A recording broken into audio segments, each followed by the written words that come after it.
Welcome to the Functional Esthetician Podcast. I'm your host, Samantha Dench.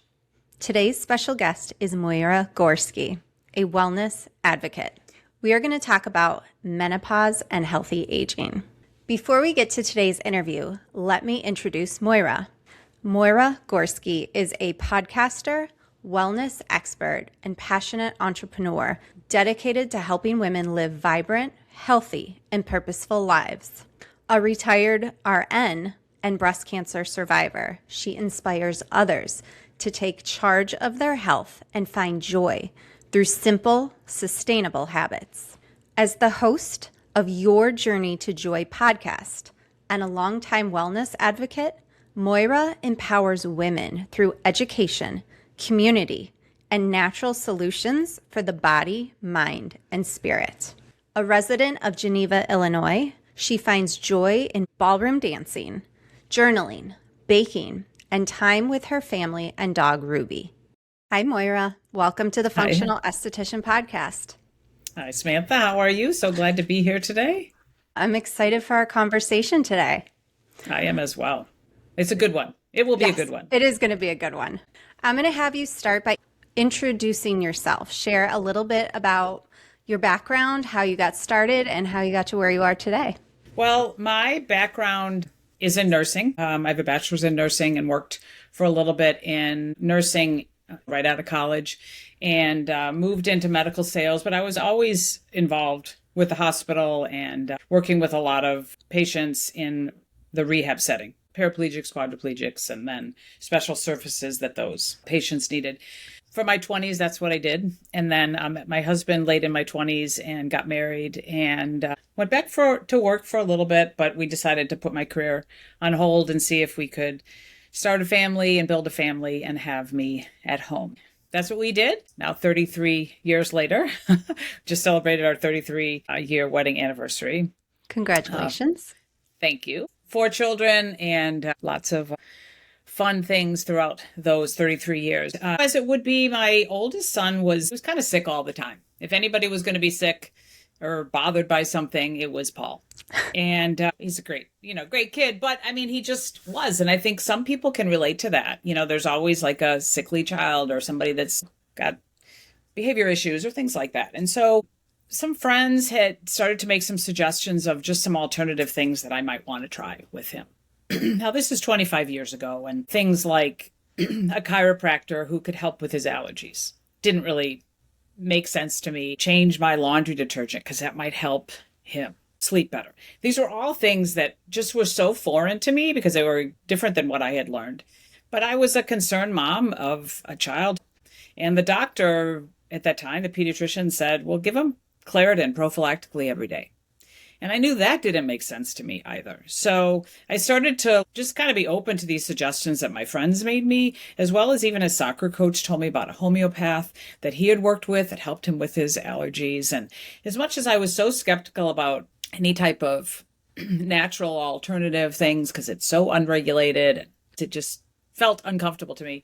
I started to look into it and started to try some different things with our son. And lo and behold, he started to feel better. And those times of him not feeling well got less and less. And I started to make some changes with him, but make some changes in our household. And then I started to feel better. I was an exhausted mom of 4 kids and thought I was good and could do it all.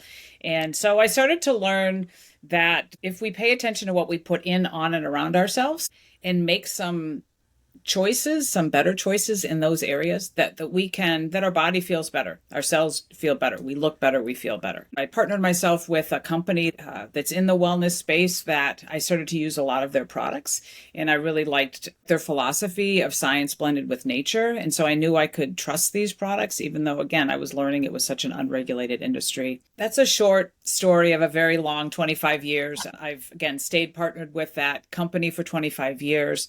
And really what I do is I help people create solutions and plans around supplementation, natural products, the things that I had learned, how to pay attention to what we put in, on, and around ourselves, and educate them on that so that they can make better informed choices if they want to do things a little bit more naturally. And I love what you said. earlier that you were so skeptical. And I think that's how most people go into natural medicine or natural remedies. Like you have this thought in the back of your brain thinking, oh, this is like woo woo, this isn't going to help. And especially you having a medical background, I feel like a lot of doctors and nurses or people in the medical profession are a lot more resistant to these natural changes.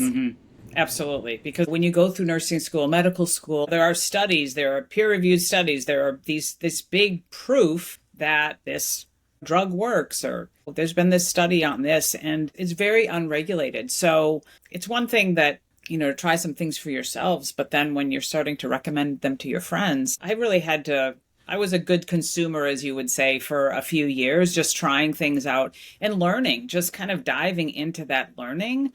And I continue to do that today. I mean, I went through a time with cancer a few years ago, and when that happened, I just dove into learning. Like, what can I learn more about in regards to metabolic approaches to cancer and the natural ways to remedy that and things like that? And there's a lot more information out there today than there was 25 years ago. People are so overwhelmed and they're confused because there is so much more out there. And who do you believe? The slick marketer or the medically trained? It's hard to know. And even the medically trained aren't educated. Right. I mean, we've talked about that. When we talk about menopause, I help a lot of women with perimenopause and menopause. They come to me and they're like, something's wrong. And I've learned through some of the documentaries I've watched that physicians just they're not trained in that. And they're trained in fertility and how to get the women to get their cycles and to create babies and things like that. I tell women, like, not every woman is going to choose to have a child or be able to have a child, but every woman's going to go through perimenopause and menopause. And the doctors they don't have the solutions because they just weren't educated on that. And it's unfortunate because they're dismissing so many women that really need their help. Yeah. And oftentimes I hear it that they're recommending an antidepressant. Yep. That's what their solution is. Wait a minute. I'm not sure that solves what's happening with them. It's so frustrating. I feel like a lot of women come to me the same thing. I went to my doctor, my labs are normal. I don't feel normal. I don't know what else to do. Yeah, I had a gal over yesterday. I have a lovely front porch and it's summertime here. And I often meet people in coffee shops, but in the summertime, I'm like, just come meet me on my porch and we'll have a glass of water and lemonade or whatever and talk. And so she talked about her 4-year-old who has terrible sleep apnea and they can't figure out. I mean, they're co-sleeping. They're all sleeping together. It's disrupting everybody's sleep, but they're trying to find solutions. Same thing. She said the labs are normal. They took out the adenoids and they can't seem to figure it out. And so I was encouraged when she said she's going to see a functional, holistic, natural doctor to try to see if they can, again, get to the root cause, dig a little bit deeper, which is what I love about functional medicine. Because oftentimes, like you said, the labs look normal, things look normal. Right. But the women don't feel normal. The rules have changed, things have changed. And so things have to be done a little bit differently. And I think doctors look at only key markers. They don't look at the full picture, and functional labs can tell you a completely different picture than blood labs too. Yeah, I mean, I've done that myself. The last couple of years, I've done more of those functional blood tests and then taken them. And my functional medicine physician, she goes over them and you find things that you just really sometimes aren't aware of. And for me, I know that some people don't want to look at those things. They just want to live their life. And I can appreciate that. Everybody has a choice.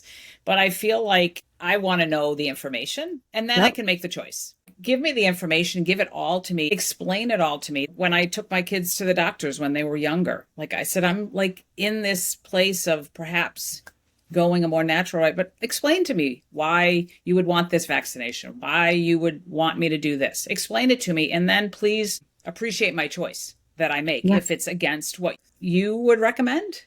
But I want to be educated, and that's what I try to do in my own business is educate people so that those labs can tell you more and more and more. Because I just feel like the more we know, the better choices we can make. And I feel like education is such a key piece because people can go online, they can watch this influencer, that influencer, but you get so many mixed messages. So I think educating is key to helping somebody feel better and live an optimal life. And again, an influencer can say this, a such and such can say this, but when you pull your own blood and do those tests, that's what's going on with you. And again, I was really thrown off guard when I got a breast cancer diagnosis, because I'm like, wait a minute, I'm doing all the right things. But that's what functional medicine helped me discover, is just learning a little bit more about what I am doing to make some tweaks. And I was doing a lot of really good things, but there were some other things that I really needed to pay attention to, and I continue to pay attention to, that can help me live a longer life full of thriving and cancer-free. So what did you do naturally to help with cancer?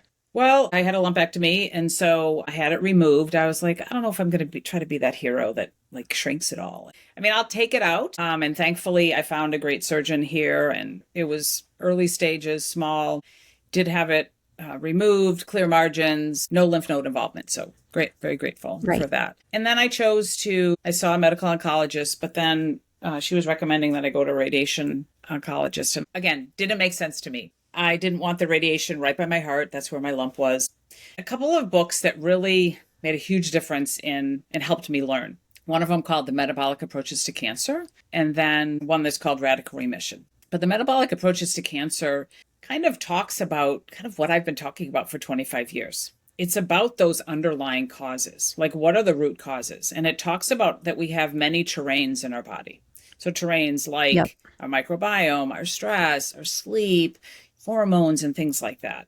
And then something is off in those terrains, and then it leads to the cancer development.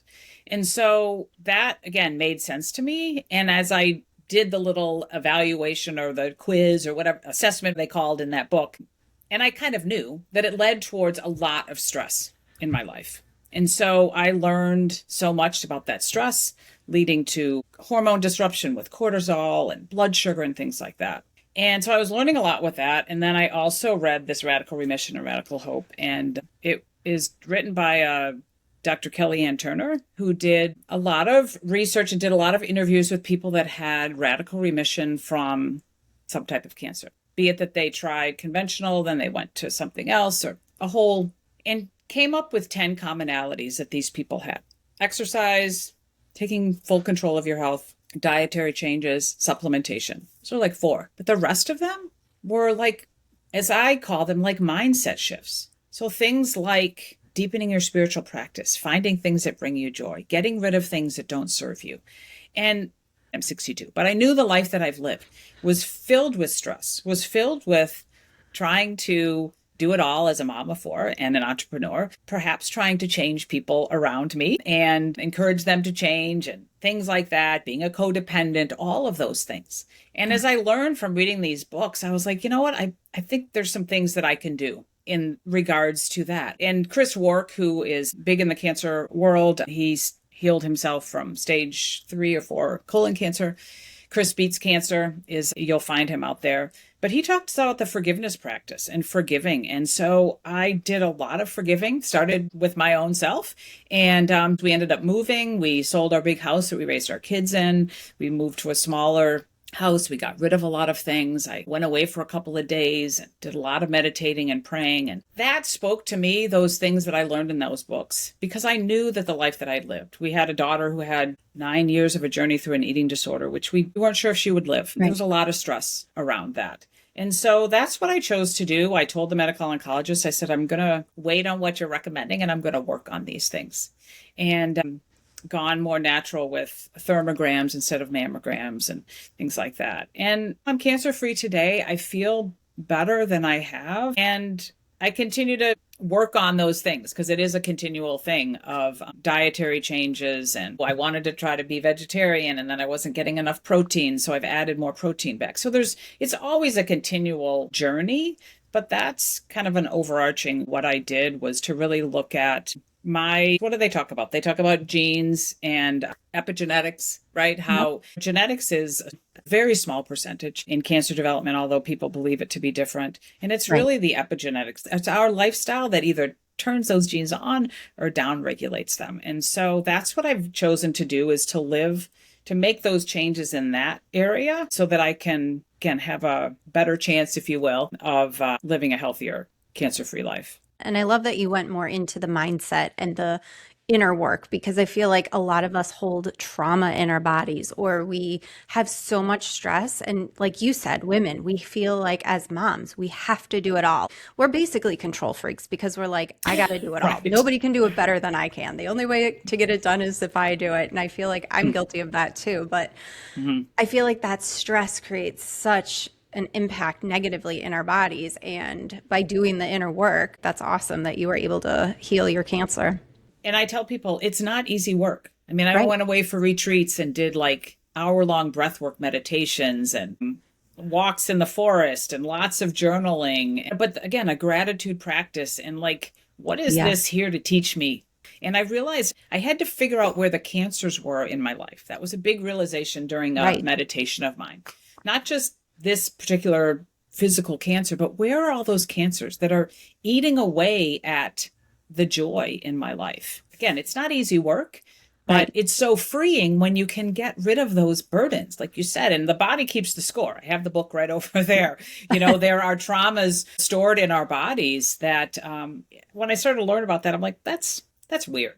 But it's Yeah. not. I mean, It's it really, woo-woo. it's woo-woo, right? For somebody that was raised conservative Baptist and you start talking about all these spiritual things. But boy, what I encourage other women to do is just be open. I was so glad that I had people that made those suggestions to me years ago when I was dealing with my son who was sick and with my cancer. I have a friend who lives in France now. She said, get this book and read this. This is what helped me. I'm so glad that people made suggestions. And then what I encourage women to do is just be open to those suggestions. How does it sound to you? Like, look into it. Don't be so closed off to something that might seem uncomfortable for you now. It could be the best thing for you. And I think just giving them permission to say, it's okay to try something new. And the best part about it is it's easy. It's free. You can add 5 minutes to your morning and journal or meditate or do breath work when you go to bed. There's so many great tools for us that are available, and we don't even have to leave the house. Yeah, and you don't have to sign up for some membership and do a big. There are simple, like you said, they're available to us with a great amount of ease if we're open to it. All right, I want to shift gears because I want to talk about menopause, not just being hormones, about being the whole body transformation. So many women come to me and they're like, something's going on and I feel like I'm crazy or my skin is itchy or I can't sleep or I'm gaining weight. It's so many symptoms, right? And that's why it's very confusing, is because something that might not seemingly be related to your hormone shifting, it definitely is. I tell women, you're not broken. It's just, again, the rules have changed. When you start to get into perimenopause, when your hormones start to shift, things just start to change. And unfortunately, it goes on for a long time. I had a friend who called me last week and she had started to take some, I don't know, drink some new tea or some shake or whatever. She's like, I think it caused my period to come back because I've been without a period for like 11 months. I was like, well, maybe, but that's what happens. You think that you're into menopause and your cycle's not going to come back. Lo and behold, 11 months, it comes That's back. pretty common. It's pretty common, right? Yeah. Things change, and that means that we need to be aware and do things as women. We need to do things a little bit differently so that we can get through that period of time more comfortably. And change is hard for most women, especially when we've been doing the same thing since our 20s and 30s. But like exercise. When I think back to when I was raising my kids and a suburban mom and going to the health club every day and putting our kids in childcare and going to do our step workouts and then HIIT workouts came and I started to be a long distance runner and I would run with my friends and we did half marathons and full marathons. And while that is okay during that time, as we get older, that is not what we should be doing. It's actually that type of stress. Again, we don't necessarily think about exercise as stress, but that's the wrong kind of stress for our body. We're better served in a yoga studio or going for a long walk with a friend and or our dog. And it takes adjusting to that because as women, we're used to go, go, go, go, go. We're going to go get our workout in and we're going to work really hard. And that's going to make us feel better. And in the end, it's doing more harm than good. When I work with perimenopausal women too, I tell them, all right, you're going to stop the hard workouts and you're just going to walk. And they look at me and they're like, walk? I need to do this. I'm like, just walk. You're nervous system is so taxed, your cortisol levels are crazy high. You need to walk to calm your nervous system down so your body can heal. That's something that I started to learn because I'm 62, and around my 50s is when I was going through menopause. And that was really when things were, it was just such a stressful time for us. And I was kind of getting through that perimenopausal phase. And then all of a sudden, periods were terrible, hot flashes. I'd have a conversation on the phone and it got a little stressful and I'd have a hot flash. It's terrible. Yeah. But a nutritional mentor of mine started talking about that stress. She said, you're under an incredible amount of stress with what you're going through. Again, that's your cortisol is going up and your adrenals are getting taxed. Women, again, if they're working, they're raising children, they're trying to do it all, our adrenals are getting so taxed. And because of that, as she taught me, if I could start doing more of those meditating and slowing down, but also take some herbs to nourish those adrenals and pay attention to that stress. Right. And get into a better, because I had kind of gotten off track with my eating. Again, I had a daughter that had an eating disorder. And so I didn't want to do shakes and appear like I was cutting back. But a lot of those nutritional protein shakes that I was drinking, they had so many nutrients in there that my body needed. Yeah. And so I really started to I made those changes of eating better, taking my supplements, adding those particular herbs. And again, going for walks, meditating, praying more. And those symptoms went away, those really heavy symptoms. So it's really important that women start to understand that stress component. Because again, we're in our 45 to 55s when our perimenopause starts. And we've been living our life and raising our kids and working hard and things like that. And so that stress has accumulated. You talk about women okay, you got to walk. Well, oftentimes in menopause, right, they're starting to see a little bit more weight on them. And so they want to work out harder. And instead of that, it's how about you work out less, but add more protein? Pay attention to your protein. Pay attention to how much you're sleeping.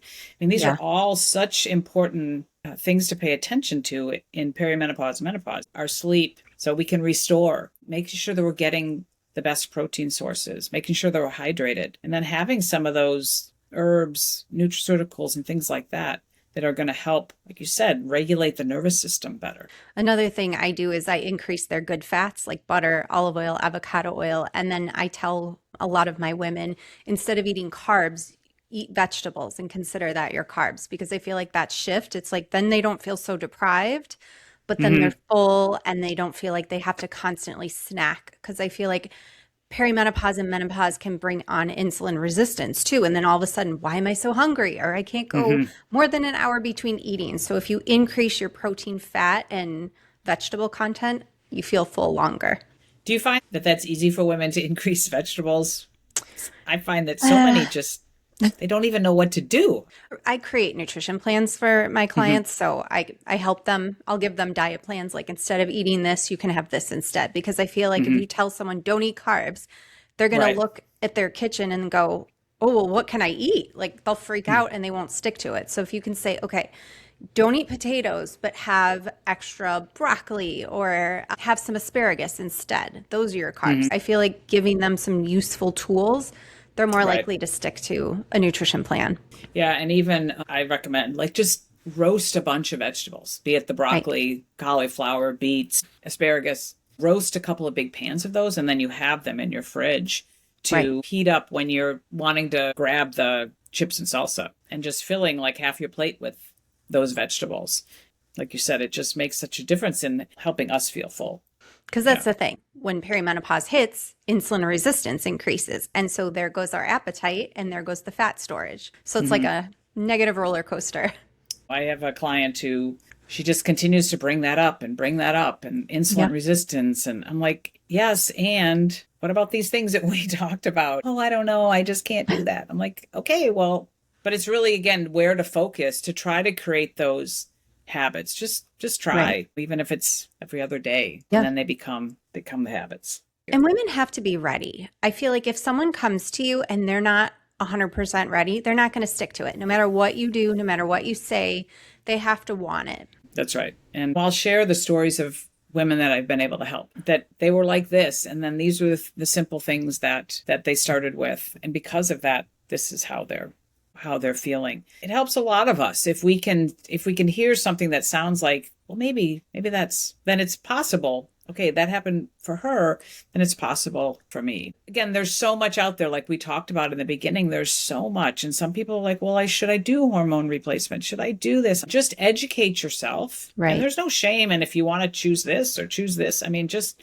again, educate yourself and try things. Because I found that sometimes the recommendations that I've made for women have been really helpful. I think of my oldest sister years and years ago, and we were trying some natural things, and she was a pretty high level executive, and things were working for a while until they weren't. She said, listen, I have got to get on some hormone replacement therapy. These hot flashes, I mean, they were disturbing her day. She said, I had to take extra clothes to work. I had to change my blouses. Okay. And so for a period of time, that hormone replacement therapy really helped her. We have to find things that can help us. Again, there's no shame.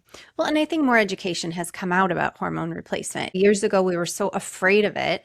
And now I feel like it's becoming okay. You do have alternatives. You do have options now. Right. And even within all of those type of options within hormone replacement, there's different things with vaginally, topically, orally.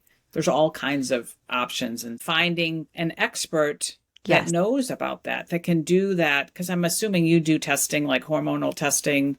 I do. With women. Yeah. Yep. And just finding those experts that can do that testing so that you're not just guessing and throwing something at the wall and hoping that it sticks, or listening to some influencer that says this is the next best thing. Because if I've learned anything in my 25 years, everything doesn't work for everybody.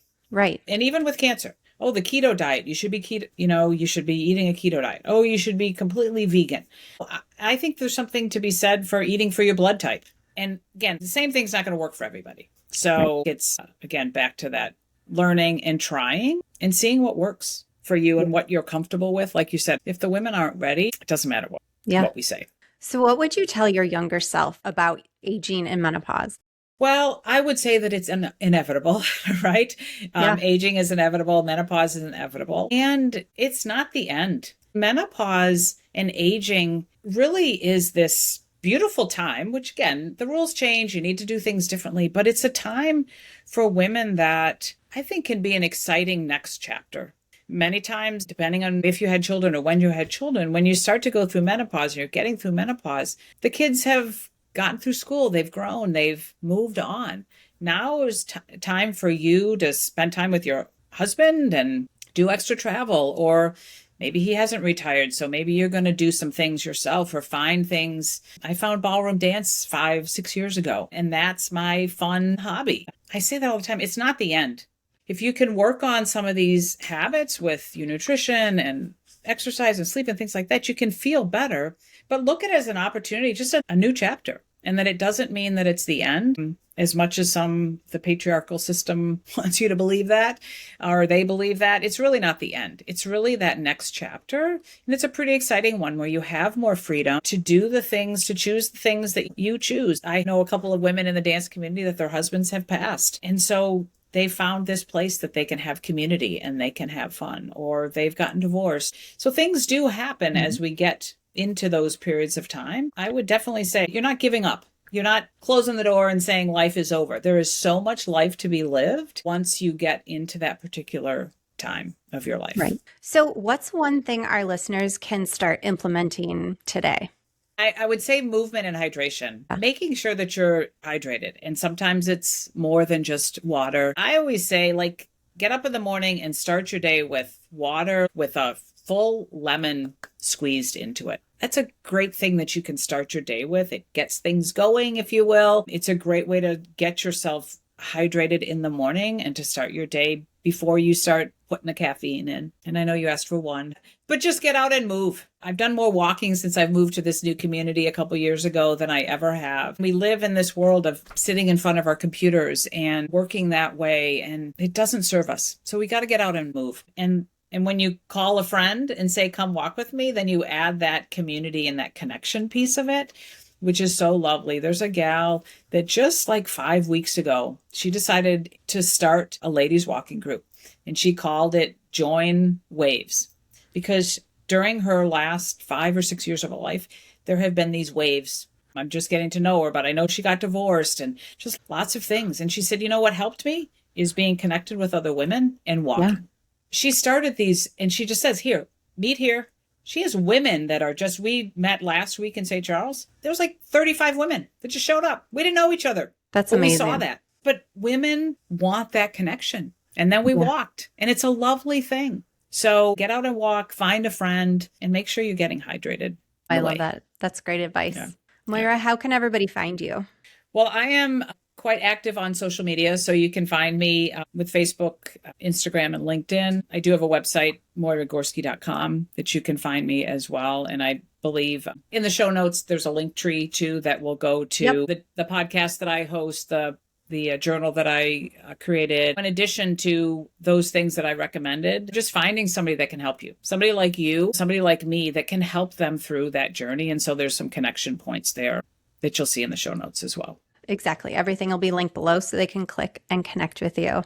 Moyra, thank you so much for being here today. Thank you for having me. I love to have these conversations and we need to have more of them. Thank you for listening. Today we had on our special guest, Moyra Gorski.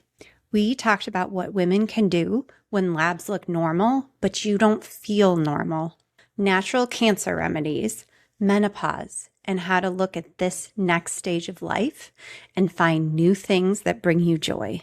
Please check the show notes to connect with Moyra. Be sure to tune in next week to episode 38. I'll be back doing a solo episode talking about thyroid and hormones and how symptoms of both tend to overlap. You don't want to miss this one. And always remember, you deserve to love the skin you're in.